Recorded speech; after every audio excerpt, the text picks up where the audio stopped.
Hi everyone. Good morning. Shana Tova. My name is Michael Kaplowitz, and I have the good fortune of having worked with many of you here and worked with a couple of our panel members today. This morning we're going to have a panel on Israeli environmental innovation and its use as a foreign policy tool. We have three experts who are going to be sharing with us their unique perspectives on the environmental issues and their relationship to international foreign policy and relations.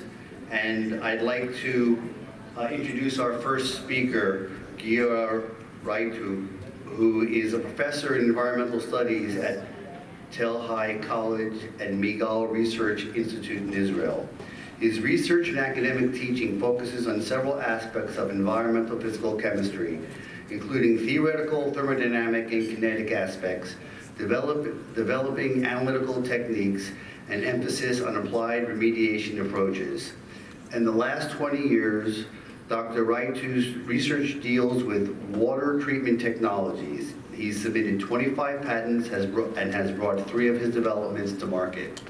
The other thing to point out is when we were developing the MSU Green Israel program, Giora was one of the first and most enthusiastic partners that we developed in Israel, and our students have been going to northern Israel since then to experience the ecosystems and the social systems that thrive there. Without further ado, Giora.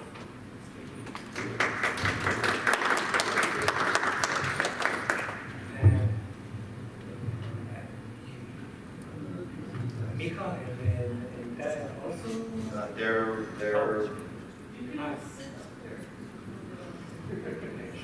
Is that yours? No, it's not. Nothing I understand about it. Yeah, this is okay. That's okay. Give you moral support. Yeah, please.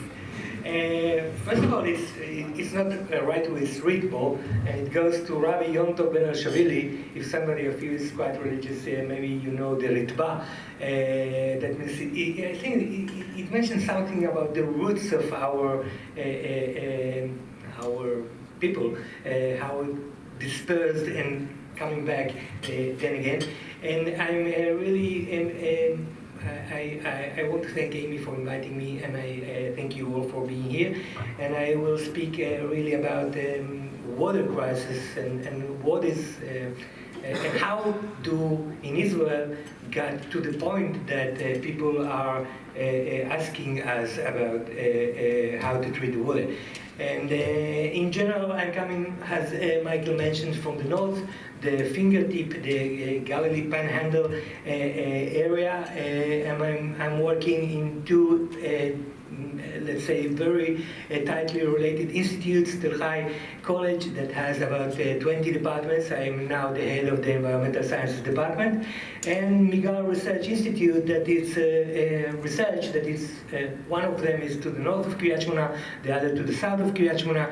And my research group mostly focus on environmental issues, as Michael mentioned. Also, from one hand, basic sciences of absorptions and kinetics, and from the other hand, practical applied technologies in order to try to improve or to solve environmental problems like slow release and drug delivery formulations, and in the last years, mostly in water and wastewater treatment. And I will shut down. Is the world going into a water crisis? It certainly seems that way. The U.S. government predicts that by 2025, 60% of the world's landmass and 40 of our 50 U.S. states will experience water shortages, some of them extreme.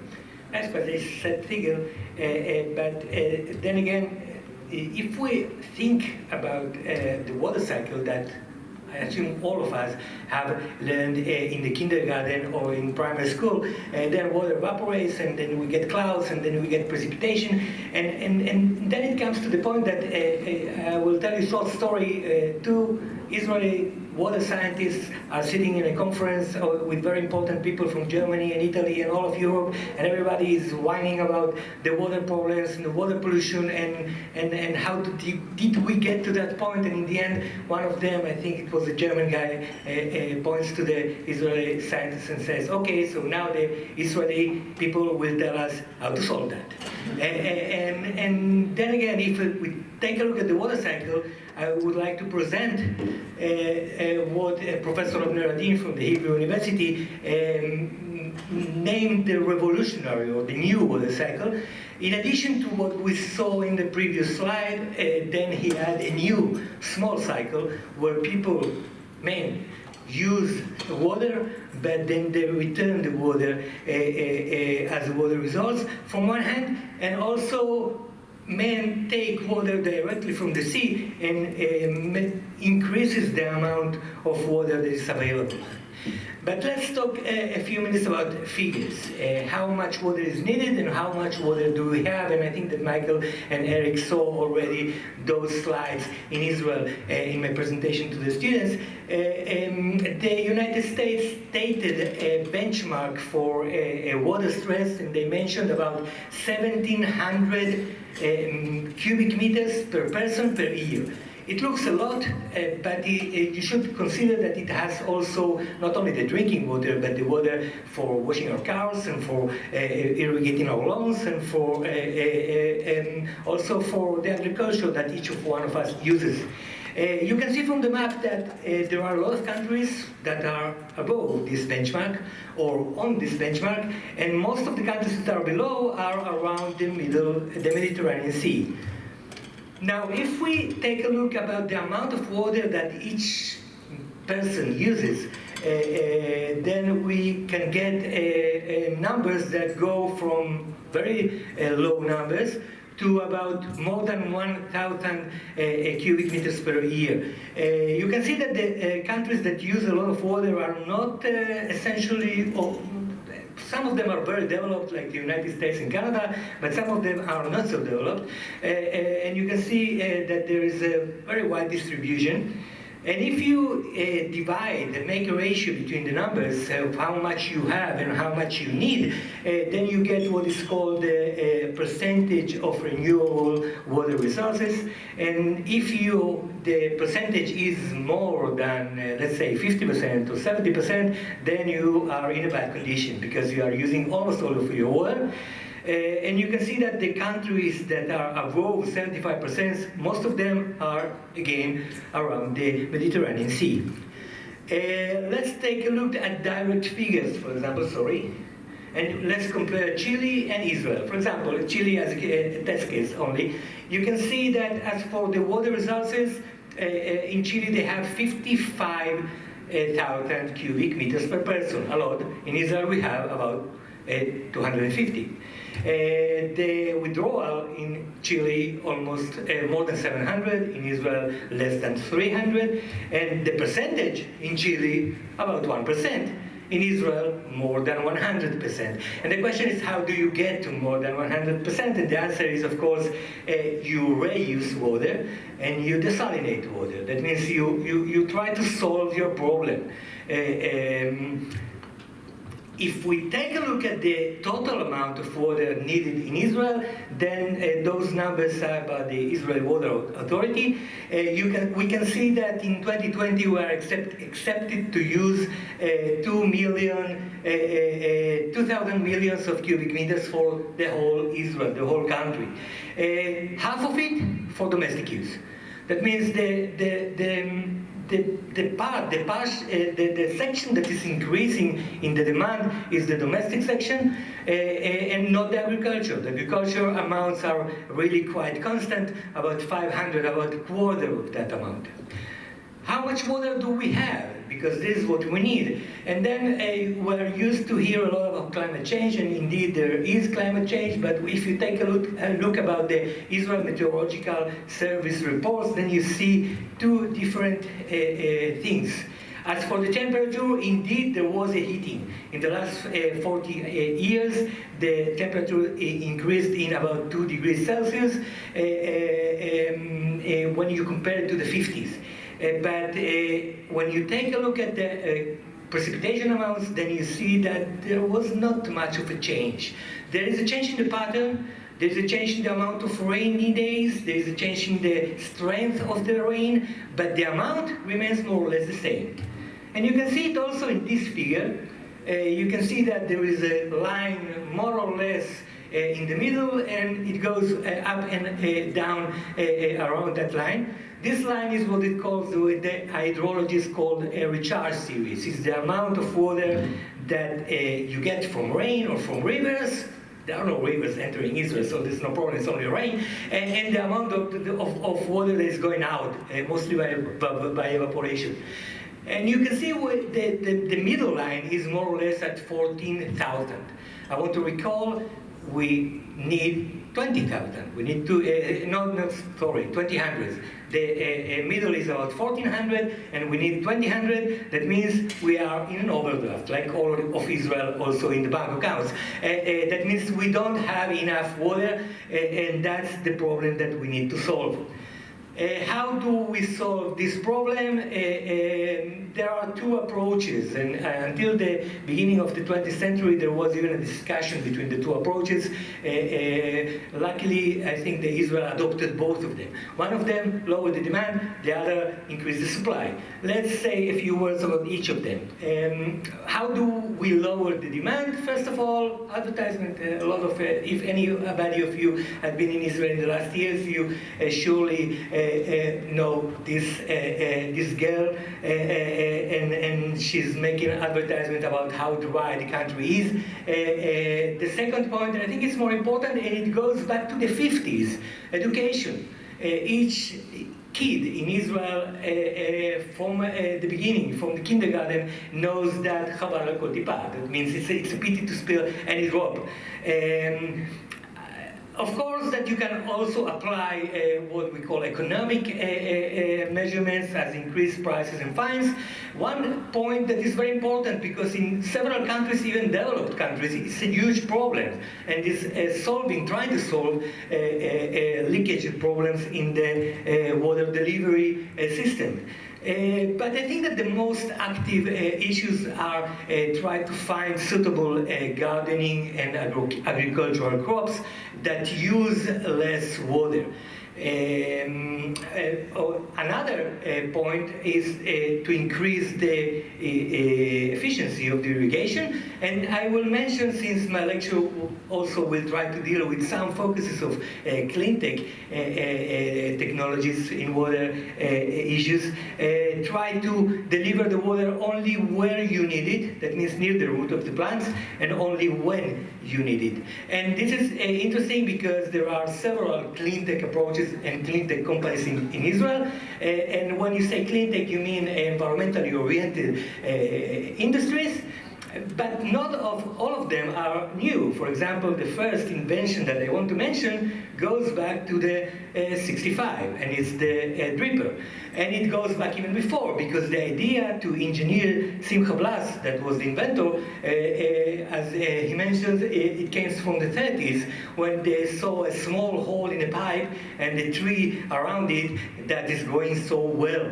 And then it took a lot of time until it was developed to a patent, and after that a company developed, and I think that the first commercial application was in 65, but then again the idea is to use less water and in a more effective way in order, and by that lowering the demand. The other way to do that is to irrigate when it's really needed, and I will try. 20 minutes, hey. Yeah. How does the farmer know what to water and how much water to use? Believe it or not, farmers often make these critical irrigation decisions unscientifically.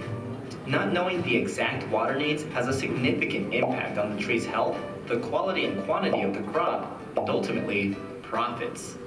Imagine if the tree could tell the farmer when it's thirsty. With Satura's SWP sensors and software system, farmers can irrigate more accurately and more scientifically to save water, optimize yields, improve crop quality, and increase profits. That means that if we are able to give the irrigation when it is really needed, then we can save spoiled water. And it's interesting to mention that this invention was developed in my institute, not by my laboratory, by Dr. Moshe Meron. He is 80 years old, and it's funny to see him running around the trees and sticking those probes in them. He's a very interesting person. The other side of the coin is to increase the supply, and first of all we need to mention, of course, the reuse of domestic and industrial wastewater. Israel is a superpower on that point. We are reusing about, it's discussion if it's 80 or 75 or 85% of the total amounts, but it doesn't matter because the next country in the league is Spain, and it's with less than 20%. Another aspect to increase the supply is to minimize the water pollution. That means don't make problems with the water that you already have, and to remediate damaged aquifers by solving problems that were made in the past, in some cases even without knowing. But I think the largest issue is increasing the fresh water amount. And in the beginning of the 20th century, or the end of the in the end of the 20th century, at the beginning of the 21st century, there were several ideas. For example, towing iceberg. Now the Emirates are talking about that again. Don't laugh. They are really talking about that, and I think that they will do that indeed. In Israel, we have another idea, and I assume most of you maybe heard about it, importing water from Turkey. Luckily for us, we did not went that path, because I assume that we would be in a severe problem if we would do that. In the end, the option that was adopted was desalination, with a lot of problems, but a lot of solutions also. For example, with desalinated water, you can also mix it with water that is slightly salty and increase the quality of borderline water sources. What is desalination? We take water with a lot of salt and you take the salt away. There are a lot of technologies. The oldest technology is boiling the water, but the newest technology that was adopted all around the world was developed by Professor Sidney Love from Gurion University, from the institute where Micha works, and it's reverse osmosis. And then again, it's funny, I'm not a sociologist, but it's funny to take a look about the decisions about desalination in Israel.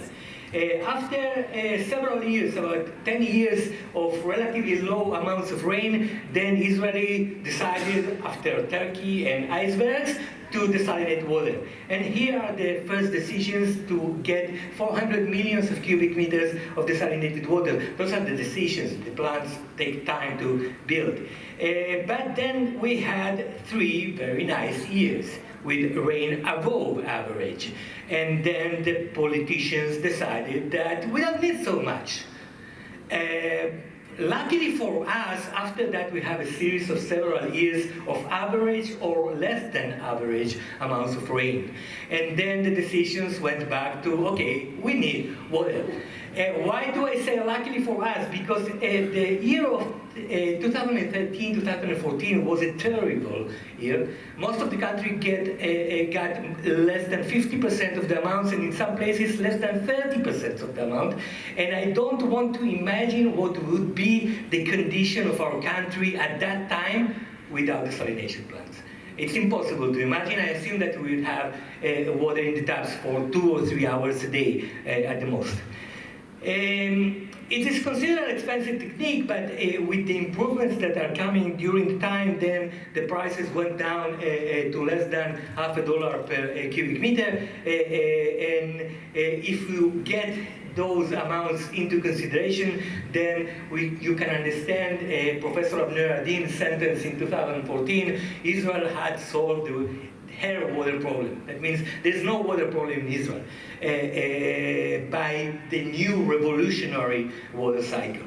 What about wastewater treatment? Because I want to mention in the last 10 minutes that are left, I want to mention some technologies that we developed in our laboratory.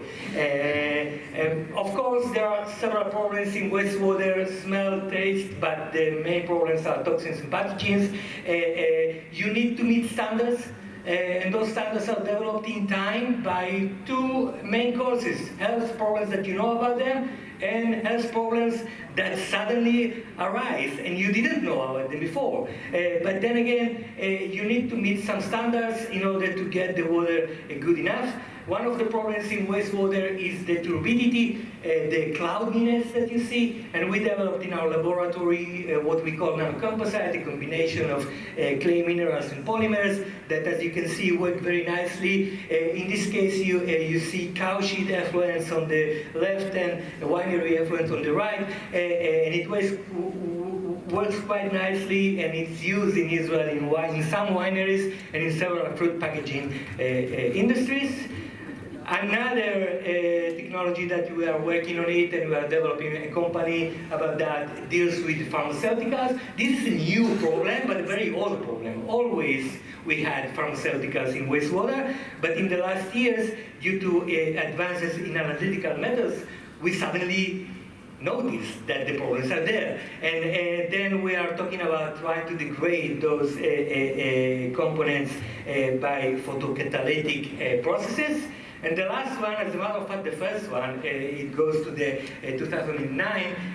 We developed a technology that is able to deliver heavy metals, and a Toxol company that works nicely in Israel, Italy, and United States are using this technology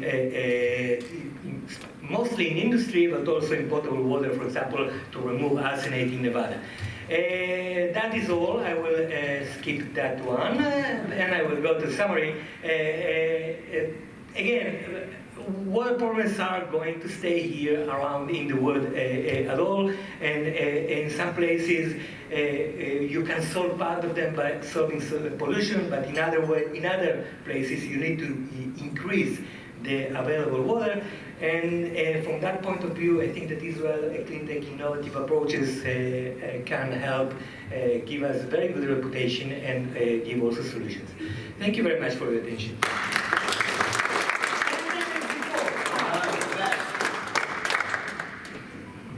Well done. We're sitting here, we're sitting down. Anywhere you like. Careful.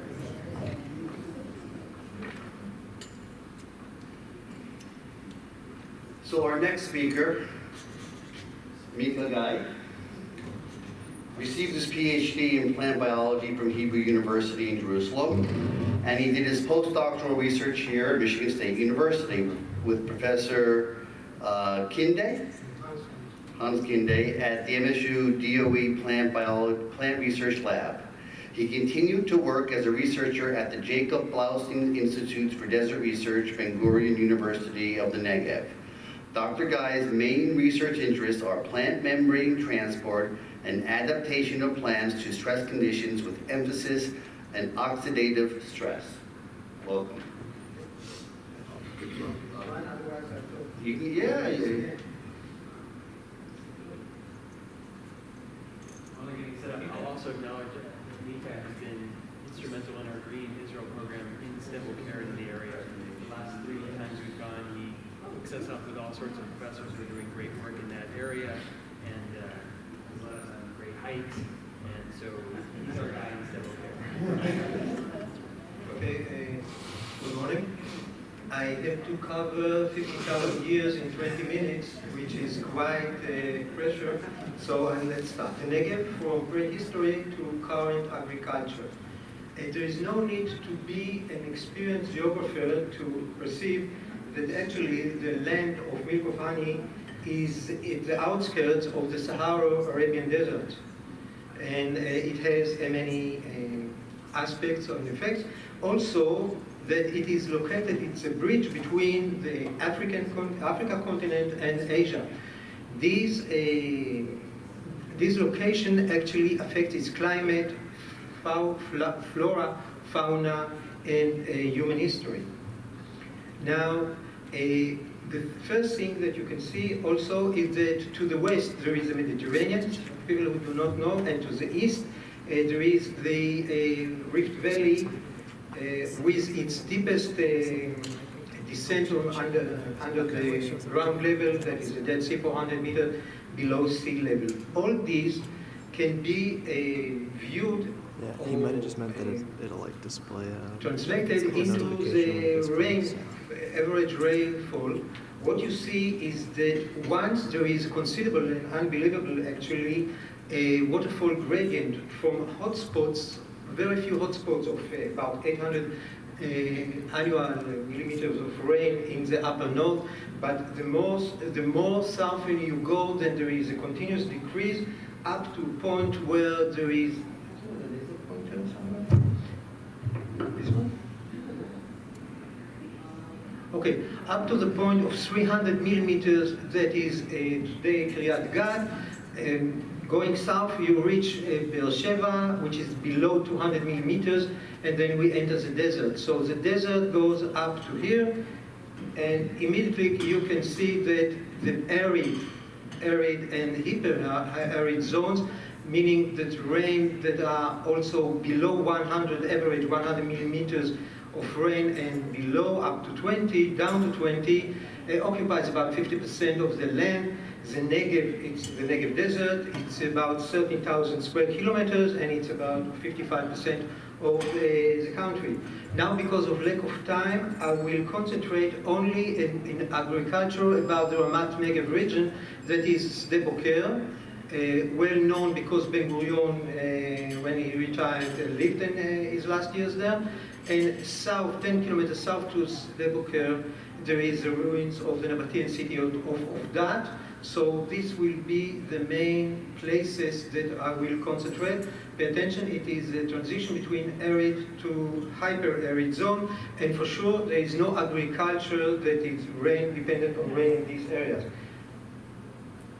Now, just to give you an idea, I looked and found that the annual rainfall in Michigan here, in East Lansing, is 800 millimeters. The annual snowfall is 1,200, and altogether it's 2,000 millimeters annual as compared to 85. This is a small difference. The Lonely Planet puts Negev on best in travel in 2030 list, and you say, okay, usually people say, what can you see in the desert? It's only isolated places, and there are several reasons for this. There are unique geology. First of all, there is the Rift Valley, as I say, to the east, and Sri Machteshim. To those who do not know, these are craters, but they are unique kind of craters because they are not impact craters, but they form because of collapse for our purposes of time. I can't go anymore. Second reason, it has a very diverse landscape. From the west.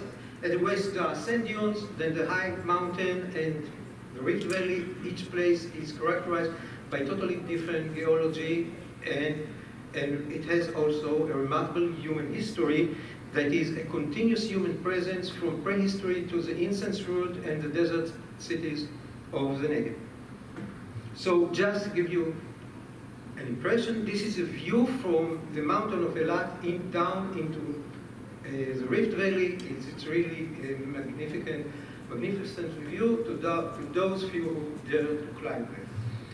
Now, without rain, the flash floods are the only possible available water supply, and from this point of view, the flash floods are desert's elixir of life. What you can see here, this is a flash flood in Ein of Dat Gorge. It's about 4 kilometers from the ruins of the city of Dat. And this is again the same flash flood. You can see the mud river that goes down, and that is the exit of the gorge.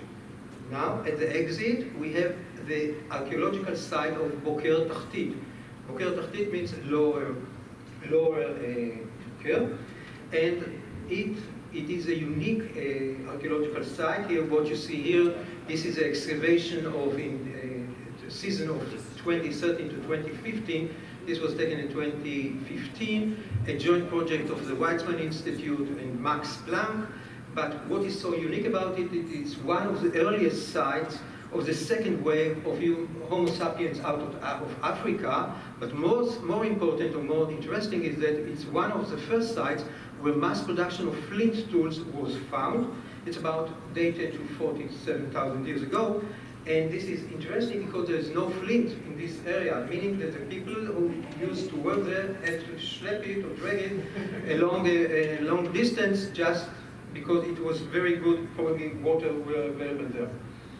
Now we go further back in time, or further in time, and this is rock art. This is an example, a nice example of rock art, which is very, very found everywhere in the Negev highland. Now, rock art is something which is well known in the history, in prehistory, in everything in human history, or prehistory, but what is unique to the Negev is that there is existence of rocks which are covered with the black patina. Now, the trick is very simple. All you have to do is to engrave, to scratch the black patina, and then the yellow layer is exposed, and here you have. So what you have here, this is a hand of an ibex, clearly, by two people. One holds here, and then one shots it with an arrow. It's spread over a huge amount of a large, very large amount, area space, about hundreds of square kilometers. You can, there are over 200 sites with over 40,000 figures, but much more. And the most abundant place, the best thing, is Har Karkom. And just to give you an idea, you can see this is an Har Karkom. Whenever you go around, you find black patina stones, then for sure somebody has scratched it, used go. It is impossible, very hard to date it, because what happens during time the patina recovers again, so everything is very tricky, so it's only analyzed by the context. Okay, now we'll go thousands of years later and to the incense root. The frankincense and myrrh are aromatic resins extracted from bushy thorny trees that grow only in today's Oman, Yemen, and Somalia. This is in Arabia. It was used mainly for religion. It was used and is used in religious praise and rites. It was used to preserve crops and for medical and cosmetic use. There was a huge commerce and caravans they brought to Europe and to India. It was a hub. Staggering amounts of frankincense each year, and this was done mostly by the Nabatean. That was a network that connected South Arabia to Hellenistic Greece, Rome, and India. So let's talk a little bit about the Nabatean. The Nabatean were people from Arabic descent. Not too much is known about their origin, but the thing is they used huge caravans of camels. Each caravan was with hundreds, even thousands of camels, and they moved all this supply from there to the Gaza port, and from Gaza port it was shipped to Europe and Rome and Greece and so on. So the route was of 20,400 kilometers long, divided into 65 stations, meaning 40 kilometers between each station. The last 5 are in the Negev desert. It's not from number 60 to 65 that is it's Gaza, and it was the most important for the Nabatean because that was too close to the Roman, and as you know, Romans were greedy people, and they tried to put a hand on these merchandise. Just to understand, each caravan, the cost of merchandise was at the hundreds of millions of today worth. So it was like the heroin, maybe, if you want to compare it by the value of this thing. So the route was active by the Nabatean from 300 BC to 100 CE, when the Nabatean when the kingdom Nabatean kingdom was annexed by the Roman Empire. The Nabatean were not a war people, they were merchants, and they simply were moved under the wings of the Roman Empire, meaning that all merchants were took for them. As a result, the Nabatean were forced to move, change into agriculture, and that's what happens now. And we'll see how could the Nabateans survive in such a hostile environment just by agriculture. And all that came to an end during the Byzantine time. The Nabatean converted into Christianity, and when the Islam conqueror came, all that came to an end. There was no conquer, there was no destruction. Simply, the towns were abandoned. Okay, so in 2005, the incense route and the desert cities of the Negev were elected as the UNESCO Worldwide World Heritage Site. That's for visitors. Now, how did the Nabatean manage to move such large quantities of numbers of camels across the deserts without water? For that, they created a reservoir of hidden, actually, water cistern along the incense route. They are very well camouflaged. So this was taken about 50 meters, the photo from that. You can see there is something unusual to this place. Okay, and this is a water cistern, the photo of a Nabatean water cistern taken from inside outside. You can see the stairs. Under a good year, everything is filled. There is still plaster left on the walls to isolate it, and it's fantastic. So how does it work? The Nabatean, but to be frank, the Nabatean used methods for agriculture that were used even before, so even 3,000 years before. Now there are evidence for ancient agriculture.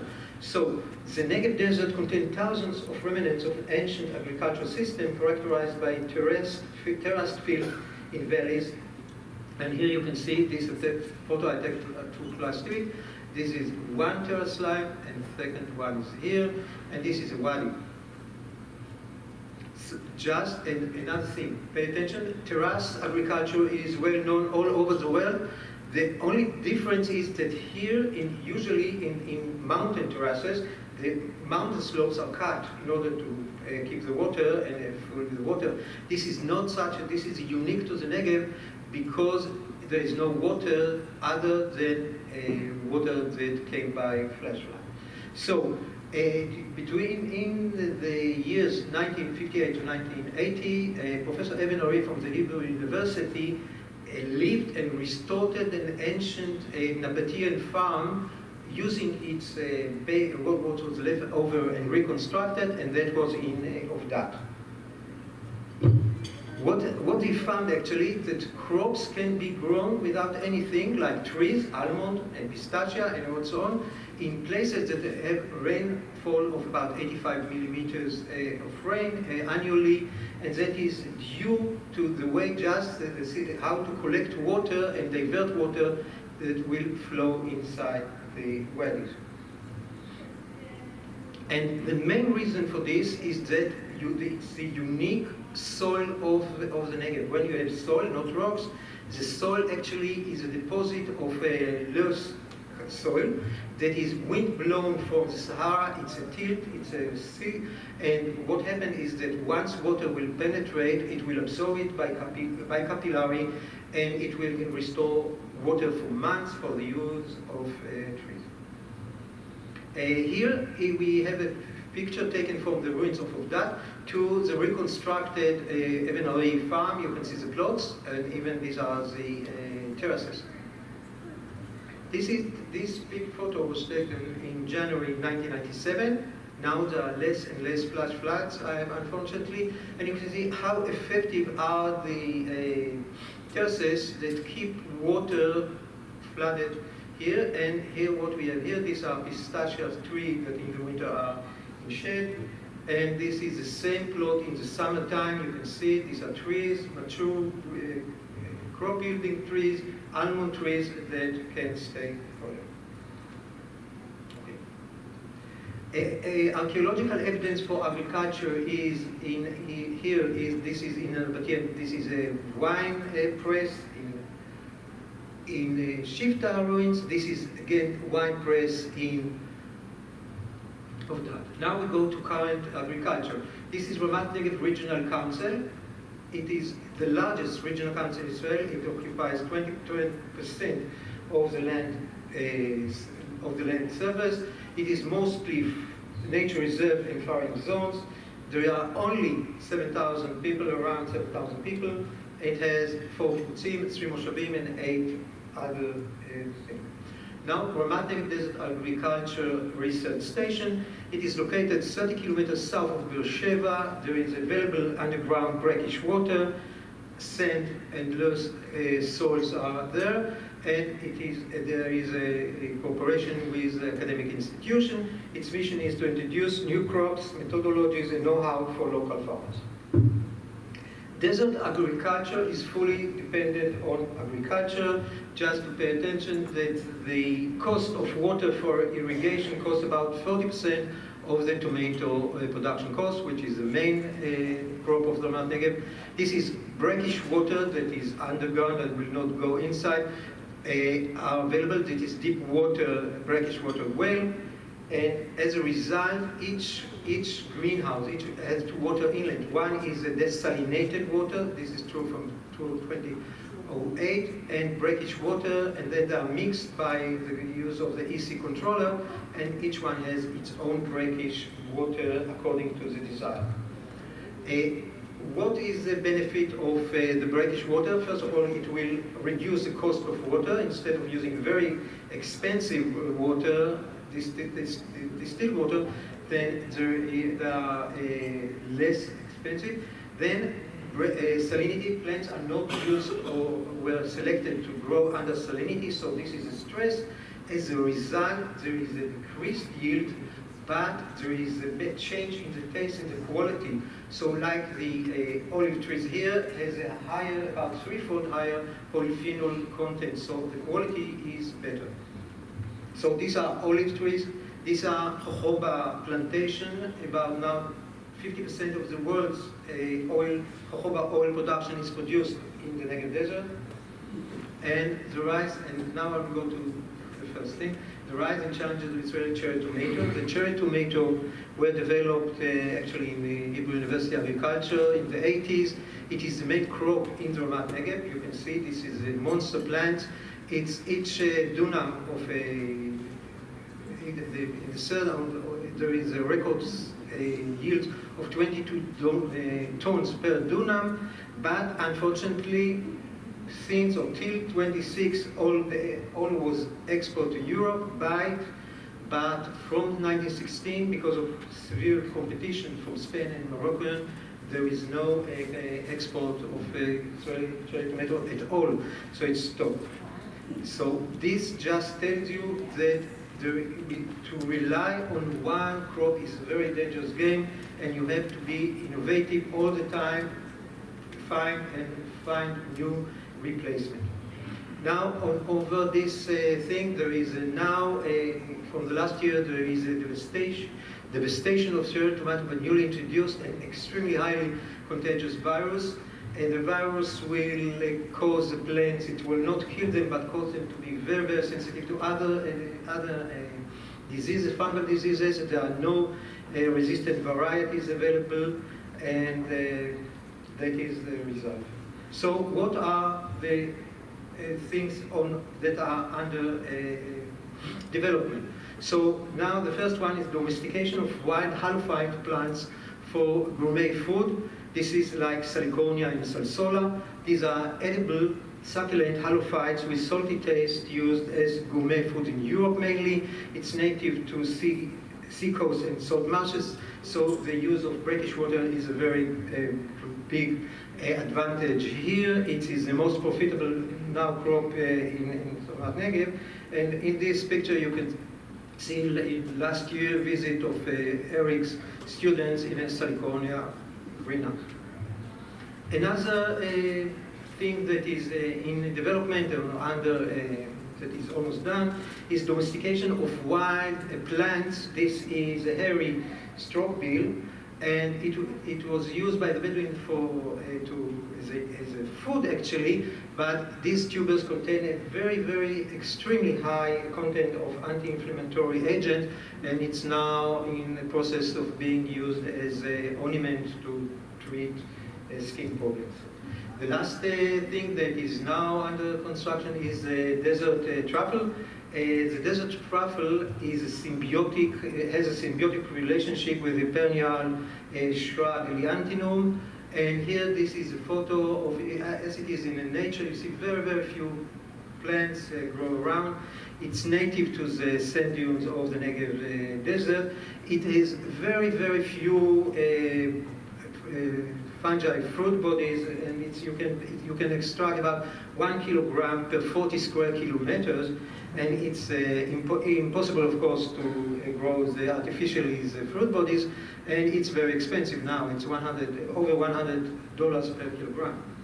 So the trick was how to grow them, to inoculate the shrubs with the bacteria, and then to have them grow as a plant.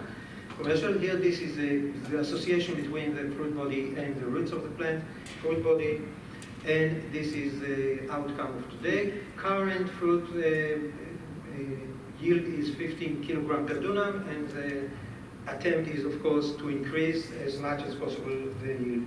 Now, collaboration, international collaboration, this was the headline of the subject, is the manpower.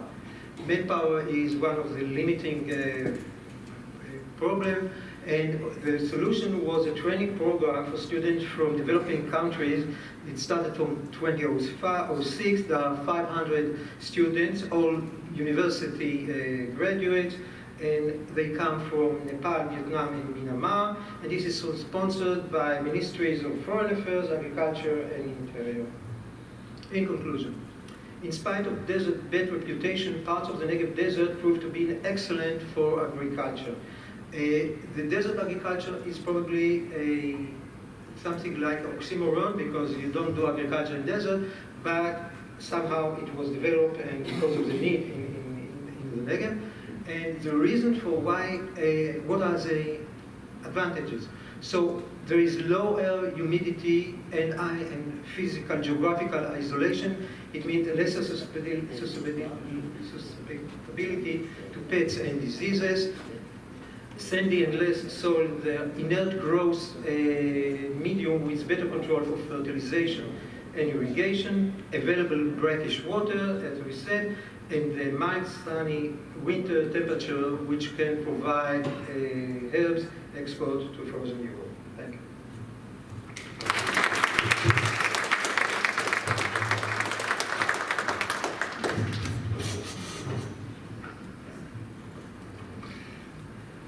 Thank you very much for that.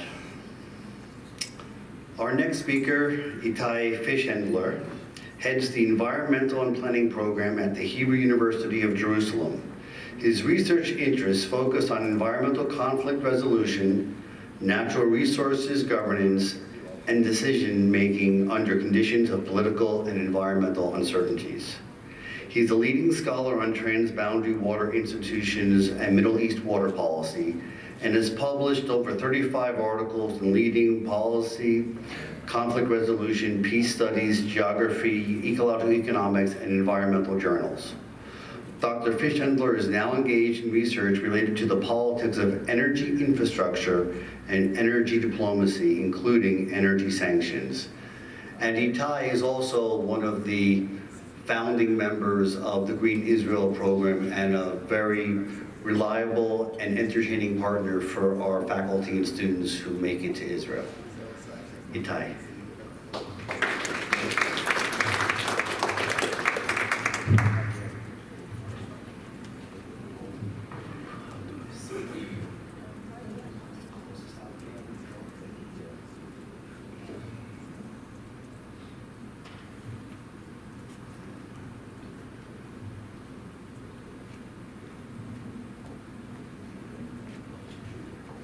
Good morning. Good morning. Actually, my family is really grateful for the organizers for sending me over because they needed a break from me.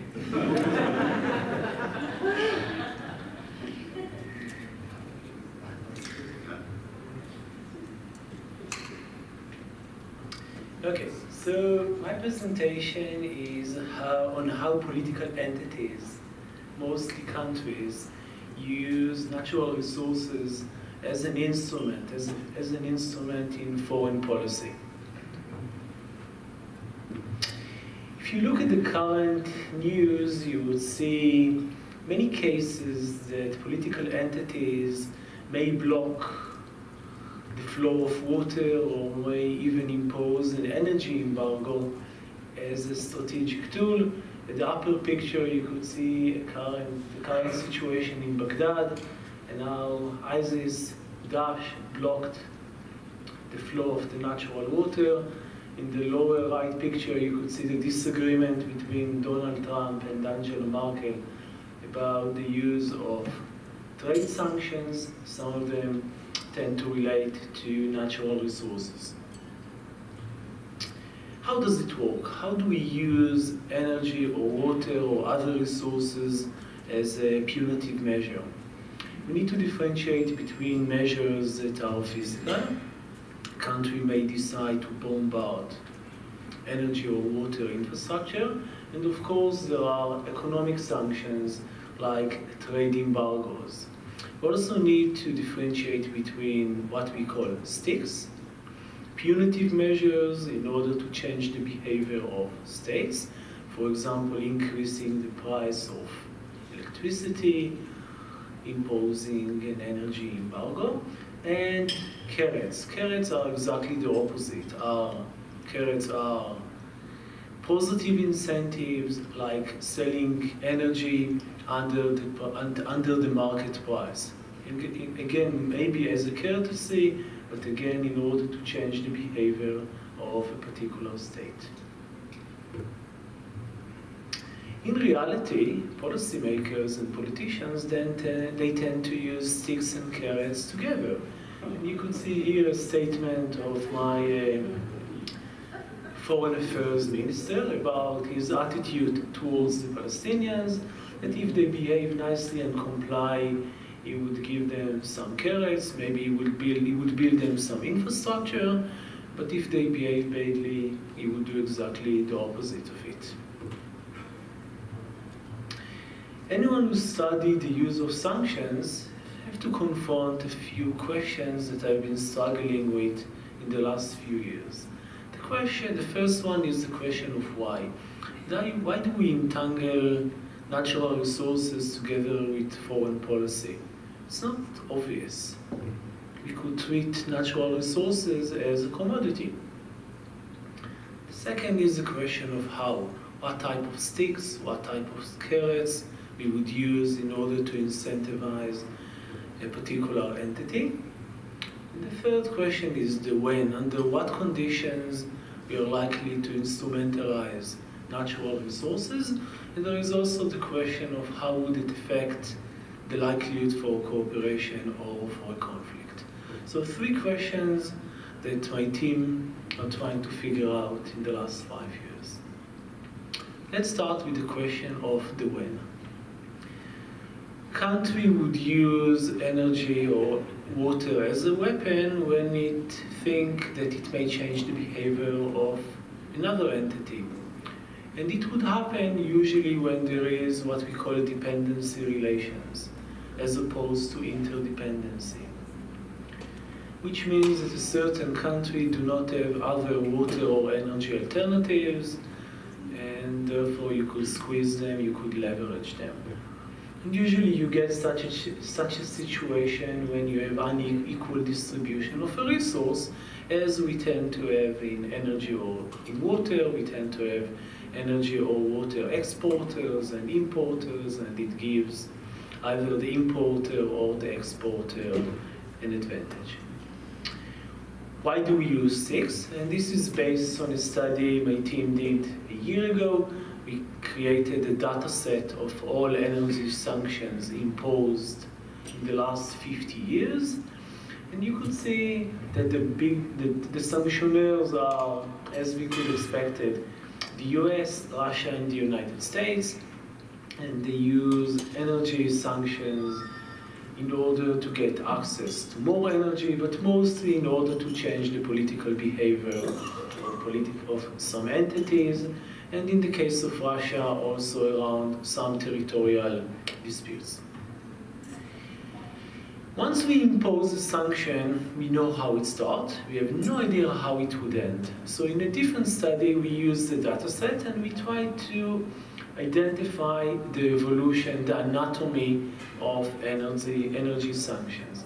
And here you could see the timeline from the start of the sanction to the end of the sanction. And here we created a spectrum of energy sanctions. The most basic ones could be increase in the price of electricity or energy, or what we call energy quota, not selling energy above a particular amount. And as we go up, we go towards full energy embargo, not selling or buying energy, and even towards a complete trade embargo that relates to energy and beyond energy. And you could even end with secondary sanctions, which means that you may sanction a country that violates the embargo. Let's take the case of the US versus Iran from 1984. So it has started by energy embargo that also related to other commodities, and then the US moved into a comprehensive embargo, and when that was not enough, it moved to secondary sanctions, sanctioning countries that were engaged in trade with Iran. Or we can take the case of the UN versus Iraq, the 1990 sanctions, and it has started with a comprehensive embargo, and then because of the humanitarian impact of it, they gradually decreased the extent of the embargo. Now let's go to the case of the Israelis and the Palestinians. And in another study that we did, that we are actually still doing, we tried to identify all energy sanctions, both both sticks and carrots, Israel imposed on the Palestinians for the last 50 years. And we realized that the Israelis have been using a variety of sticks, but also a variety of carrots. For example, bombarding some Palestinian energy infrastructure, although it was a very extreme and rare case. But at the same time, Israel quite often uses carrots. For example, selling electricity under the market price, another type of positive incentives, like granting the Palestinian the ability to extract gas in a gas reservoir opposite of Gaza. What is amazing is the fact that we realize that in most cases sticks were negotiated and discussed by Israeli politicians, but they decided not to do so because, as you could imagine, it is a very slippery road. And we documented many cases that eventually politicians rejected the use of sticks. For example, in East Jerusalem, the distribution of electricity is being done by a local Palestinian company, which used to be once a Jordanian. And once in a while, there are discussions about nationalizing this company, and luckily Israel has been decided to avoid such a drastic political measure. Why do we avoid? Why do the Israelis avoid? You can guess. It's quite trivial. Usually it has to do with third-party involvement, the US administration, the World Bank, and other parties pressure Israel not to engage in such a drastic measure. And also it has to do with the fact that the grid, whether it is a water or energy, is integrated, which means that if you sabotage the grid, you're actually hurting your own people. So it's a sort of a measure against using energy or water as a sanction. And of course, it has humanitarian implications, especially whenever you're dealing with water and energy.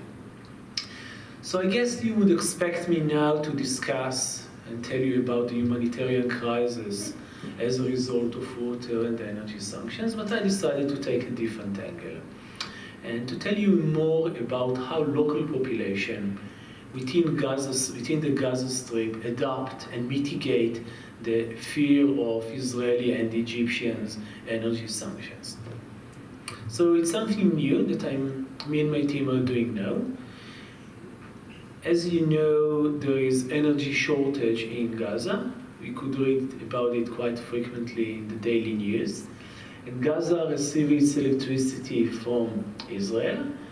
It used to receive electricity from the Egyptians, and it has its own electricity plant, which works on coal. Unfortunately, the capacity or the grid is highly limited. Quite often it malfunctions, and mostly the Egyptian and the Israelis quite often use electricity as a way to influence the behavior of the Hamas. And the situation as it is today, and again it's data that our team gathered recently, indicates that while 10 years ago there was about 20 hours a day on average electricity in Gaza, nowadays we are in a situation that they have only on average 4 hours a day of electricity. If we go back to the same framework, the same type of figure, we could see again when the sanctions start, when does it end, and the same spectrum that I mentioned.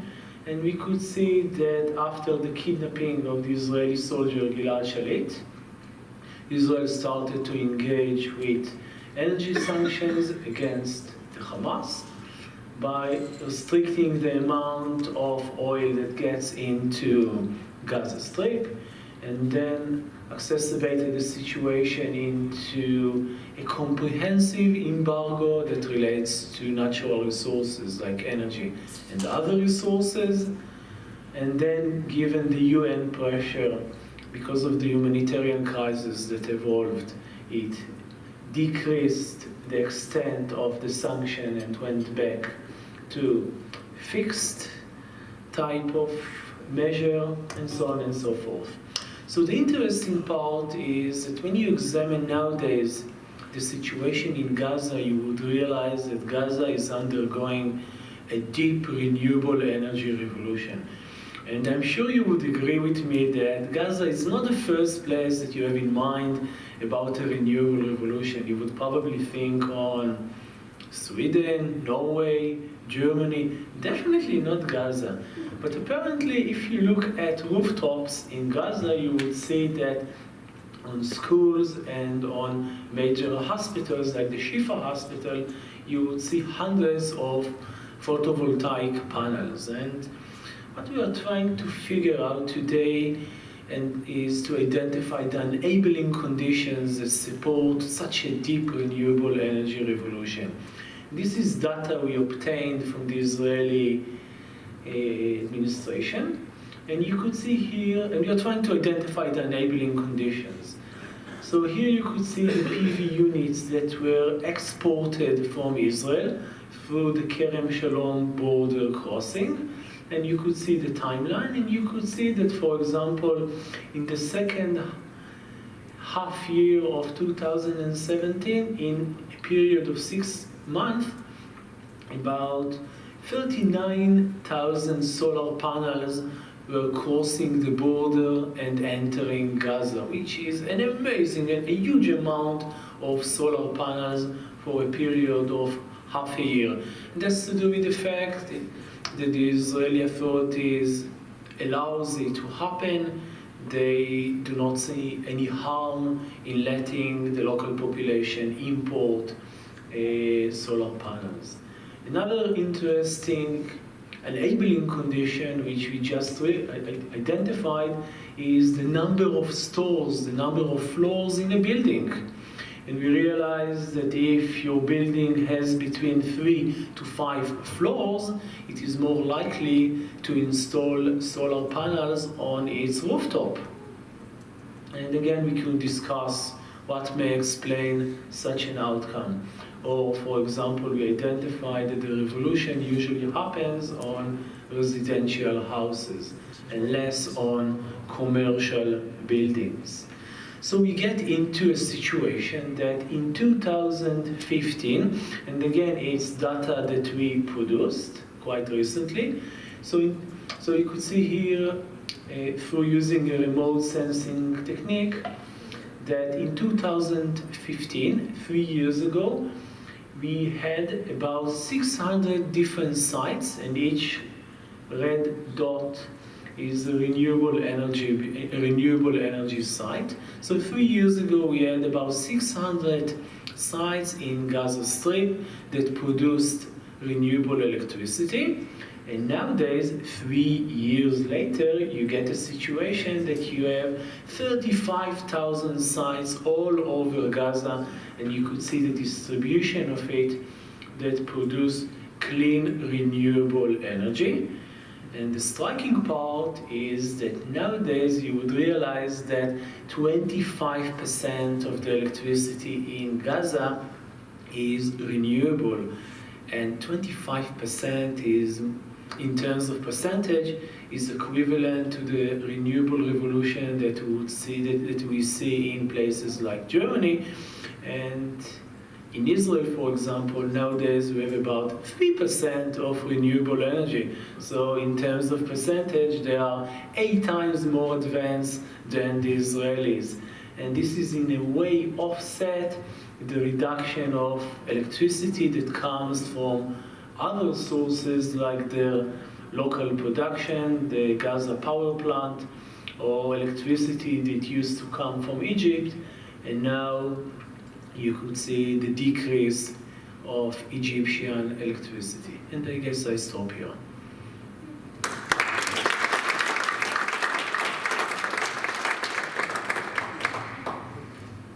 So if I could have the panelists come up and stay here, so when you ask your stimulating questions, they have a short way to go to the microphone to answer. Okay.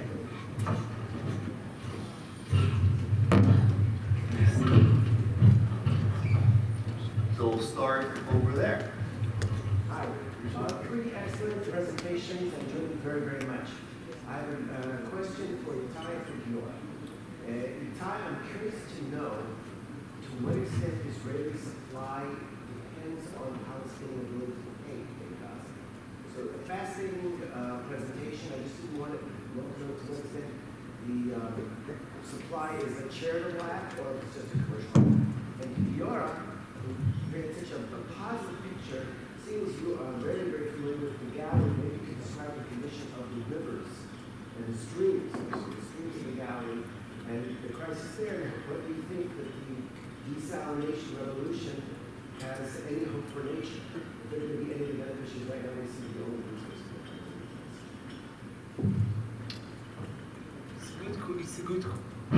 It's a good question. So those who can afford it would pay for solar farm, for solar panels, because as we know, their price decreased sharply. But on top of it, alone, there is a UN program, an UNRWA program to support and subsidize the cost of the panels as long as UNRWA has funding. So again, those who could not afford. So I like the Israeli supply from the Israeli electric company to Gaza, whether that's fully paid for at market prices. It does. Israelis, they get the full cost. They're not doing it, out of charity. We get our own benefits. Sorry, I will hear you. It's a very interesting question, and I want to remind you that I'm not coming from the policy deciding side. But if you take a look about the desalination plants, indeed they start from the center of the country in the south, and the proposed desalination plants that should bring water to the north, that should be near Nahariya, is still in dispute due to NIMBY consideration mostly. I think that the place where we have the most significant water crisis in Israel is the north, indeed. And there are a lot of solutions that are being suggested. In the end, I assume that in 3 or 4 years, the desalination plant in Nahariya will be established, and part of the problem in the north will be solved. But now we're in a very bad time. They are talking about trying to operate the Israel water carrier the other way around, and even they had made some of the arrangements to do that. But in the end, in the north, you feel the water crisis in the most significant way. You see the rivers, and you see the changes, and you see the changes in the tourism, and I hope that this will be solved. You said I'm trying to be optimistic, but thank you. Yes, back there, and then up here. Is there a mic? If there isn't, I'll raise my voice. Please bring in one.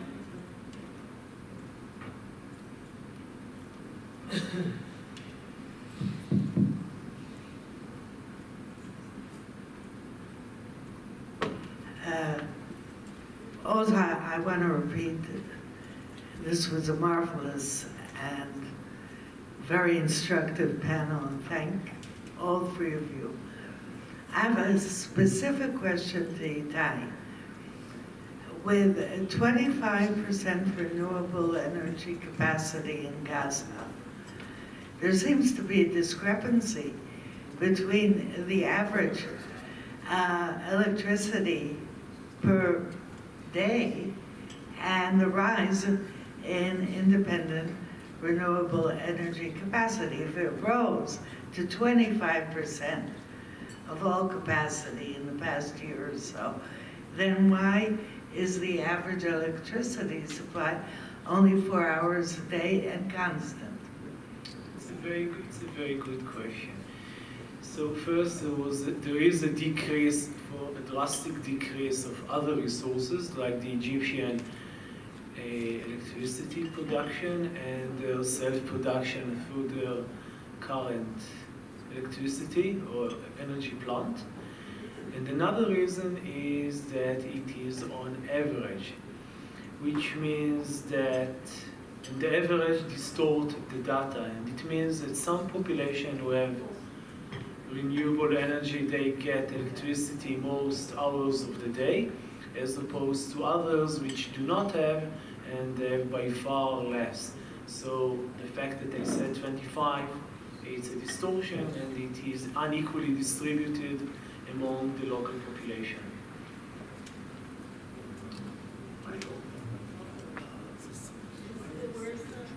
Microphone.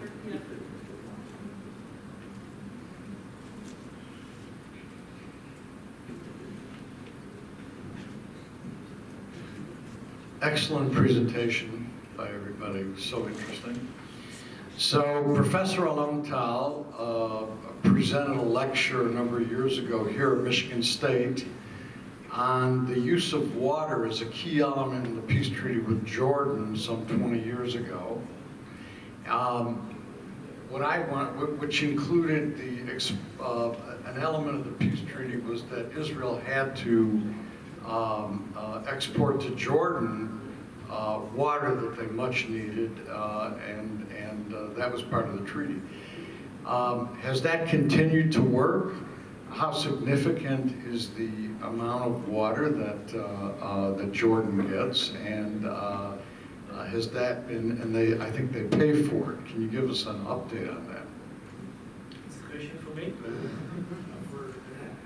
Either one. I think that the one that can answer this question is Alon. Is Alon? Yeah.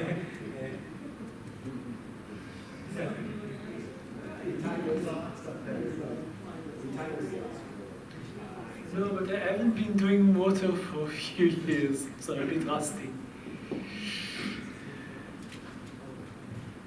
In fact, the water provisions of the peace treaty have been robust. And even though Israeli-Jordanian relations have known better times in the past few years, indeed the water supply has not only continued, but the plan and the so-called water swap means that Israel expects to increase its supply to Jordan by about 40 million cubic meters. That's 40 billion liters of water, because a desal plant that's going to be established in Aqaba will provide Teilat, and then will take from the Kinneret, presumably, and increase the supply to Jordan. But Jordan's population continues to grow extremely fast, about 2% a year, and their water supply, they're pumping from the DC aquifer, which is quite limited. So yes, this is actually, I think, a positive element, and there's some talk about a water-energy nexus where the renewable energy to fuel the desalination could come from Jordan, and Israel, which has access to the sea, could supply it. So hopefully this is something that will continue to be a positive light in the area.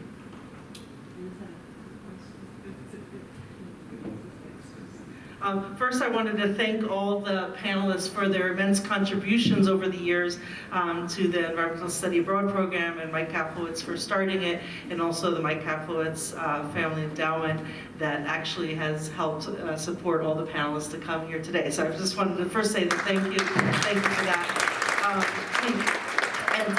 But I had a question for Itay Fishhendler, because you know, my work, I do some work on asymmetric wars now, so I find this very interesting in how it relates to mine. So one question I had from this graph and the previous graphs, it seems like maybe there was punitive measures after the last war, but you didn't have time to kind of elaborate on that, so I wanted to see were there any other conclusions from your research in terms of either whether kind of any punitive things before each war contributed to its escalation, and on the other hand, whether there are times where you saw times of carrots that may have prevented things from escalating. I know there are 20 causes for kind of conflicts and conflict resolution, but I'd love to hear a little more about your findings in terms of the prevention or escalation of crises with these sets of punitive measures, and the particular drop after the last war. So you're actually asking a question about the causality, about the connection between the use of energy as a punitive measure and how it affects the conflict. I don't know, it's a very good question, because it's, as you said, it's virtually impossible to isolate the effect of one variable, which is the use of energy as a punitive measure, because there are other supporting or enabling conditions for cooperation or for a conflict. And it's a difficult question because it requires a different methodological approach. It requires approaching the local population, see how it affects their behavior, how they perceive the conflict. And for example, in the case of Gaza, me as an Israeli, I can't do it. So the study that we are doing now is based on remote sensing, which is something you could do. You could buy the images on a commercial basis from a commercial company, but I guess the next step is doing on-ground studies by using local servers and local populations that would knock on local people doors and would find out how do the perceived use of energy as a weapon. And I'm saying perceived because quite often when you approach the Israelis and you ask them about it, they would say that they hardly use or they never use definitely water, but rarely energy as a punitive measure. If you ask the local population, the Palestinians, they would say that it is a common practice. They disagree on the actual use of energy and electricity because it was never an Israeli official policy.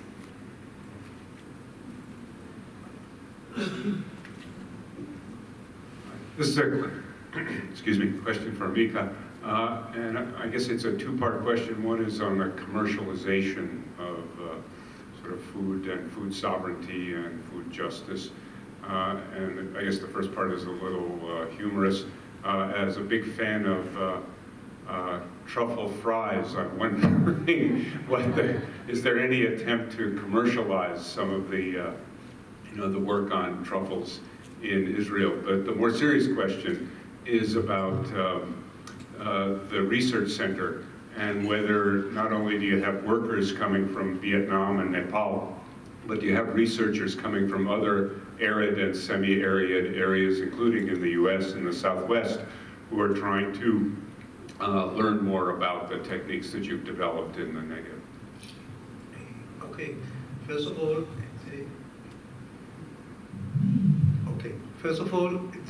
all the experiment, all the new introduced crops, they are meant for commercial.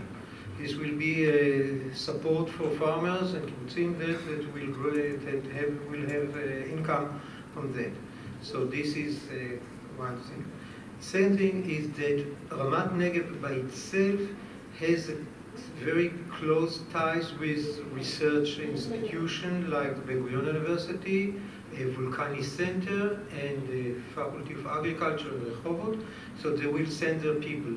So for cooperation at that level, it means that the people will come to, say, the Gurion University, and then they will do the experiments in the research center with their own scientists. So this is kind of collaboration, but they don't have facilities on spot for people to live there. So the living, everything will be done at the host university, and the work can be done also, field experiments and greenhouse experiments will be conducted there.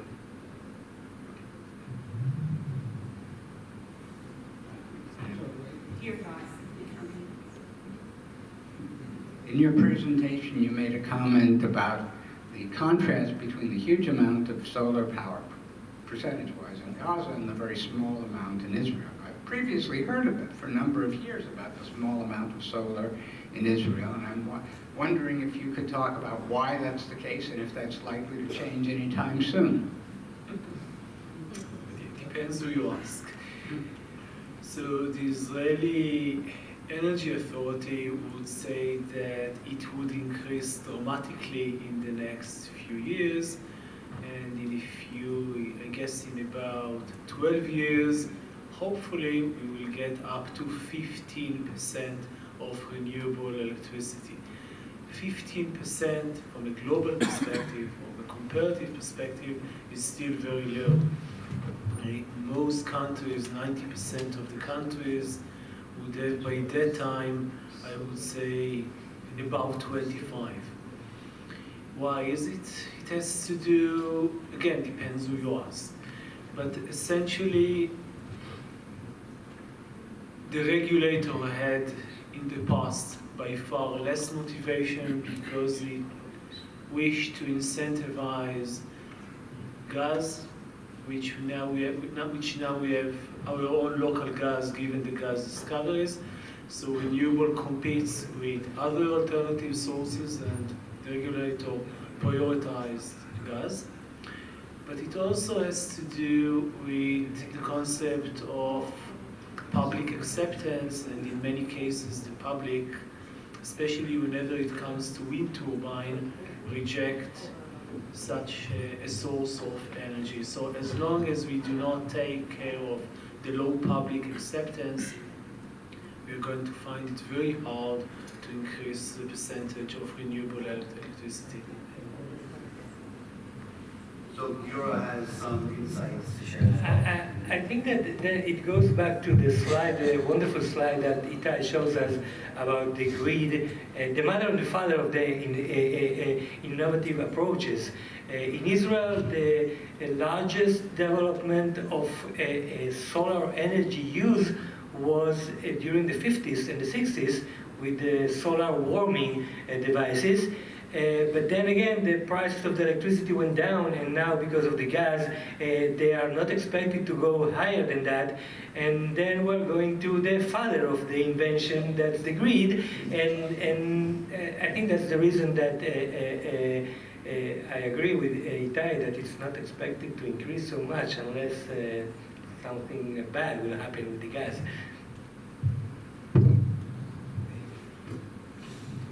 picture is worth 1,000 words, and here what I represent now, this is called the Serling Solar Thermal Power Station. It is just completed last month. What you see here is one of the largest projects in this type in the world. It's the first solar power in Israel, done by GE and whatever. But just to understand, it is what you see here. There are 55,000 number of mirrors. Solar field is 3.5 square kilometers. Electrical output is 121 megabyte, and the tower that you see, the solar tower, is 250 meters high. So this is huge, and actually what you see down the road are the Ramatnik research station. So this is now a recent introduction of solar power, and probably the first stage. In just a minute, maybe I have how it works.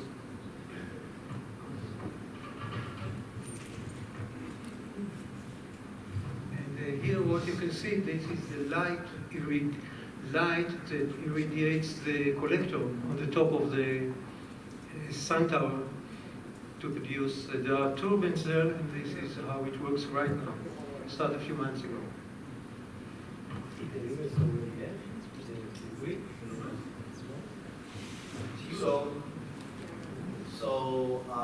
We have come to the end of our allotted time. If there are no burning questions, I'd like you to put your hands together and thank our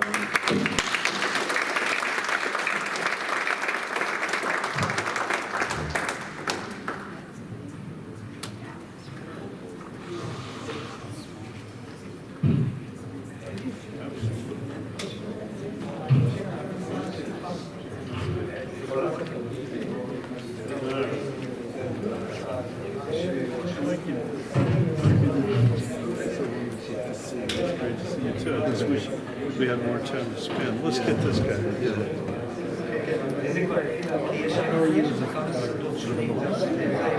Fairly adequate.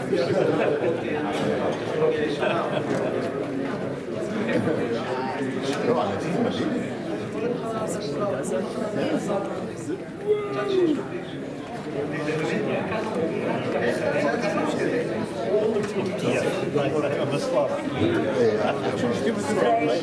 Yes, thank you, Mom.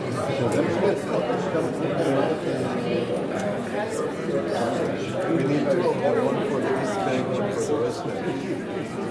Thank you very much. Thank